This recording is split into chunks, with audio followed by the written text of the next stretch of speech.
L'assainissement individuel ou l'assainissement autonome, qu'est-ce que c'est? On voit ça tout de suite. Dans des précédentes vidéos, j'avais parlé de l'assainissement collectif unitaire, l'assainissement aussi séparatif. Ça, c'est quand on a un tout à l'égout. Dans le cas où on n'a pas de tout à l'égout, il faut donc faire le pré-traitement et le traitement sur le terrain. Donc, ce sera plus dans la campagne ou à la montagne. Donc, le principe, ça va être de collecter tous les effluents, de les pré-traiter, de les traiter et de les évacuer dans le milieu naturel. Alors, on a un terrain. Et sur ce terrain, il va falloir mettre différents réseaux, différents accessoires de manière à pré-traiter, traiter. Donc on a d'abord les eaux ménagères. Toutes les eaux ménagères, donc les eaux savonneuses, doivent être pré-traitées dans un bac dégraisseur. Donc un bac dégraisseur, c'est un grand bac où va être piégé donc les graisses. Ces graisses vont à terme colmater les tuyaux et les différents accessoires qui seront tout au long. Donc, pour éviter ce phénomène, eh ben, on en enlève un bon paquet. Donc, le bac dégraisseur, c'est son boulot. Les ovanes, donc c'est les WC. Donc, les WC, eux, ils vont aller directement dans un regard, vont être mélangés avec les eaux ménagères qui ont été pré-traitées.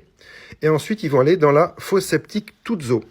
Donc, la fosse septique toutes eaux, je ferai une vidéo là-dessus. C'est un grand bac qui fait 3 mètres cubes, voire beaucoup plus. C'est en fonction des équivalents habitants ou en fonction du nombre de chambres. Donc si par exemple tu as 5 chambres, eh ben, ta fosse elle fera au moins 5 mètres cubes. Donc dans cette fosse, il va y avoir tout un tas de phénomènes physiques qui vont se créer de manière à liquéfier, de manière à séparer les composants des effluents. Il y a une ventilation haute de manière à décompresser la fosse et à évacuer des gaz. Donc ça, c'est le pré-traitement. Là aussi, on est dans le pré-traitement également. Et ensuite, on va aller dans le système de traitement. Donc c'est le système final. Donc la filière d'assainissement, là ici, c'est une tranchée d'épandage. Donc ce sont des drains qui sont reliés par 2 regards. Donc on a le regard de répartition, le regard de bouclage.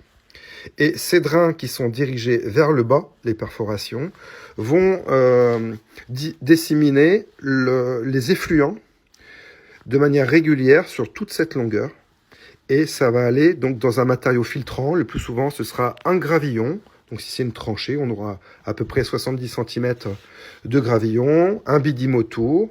Et ça va filtrer donc tout ça. À l'intérieur, on aura des bactéries qui vont manger un petit peu tous les petits restes. Et après, ça va s'infiltrer dans la terre, ça va être filtré et ça va rejoindre la nappe phréatique.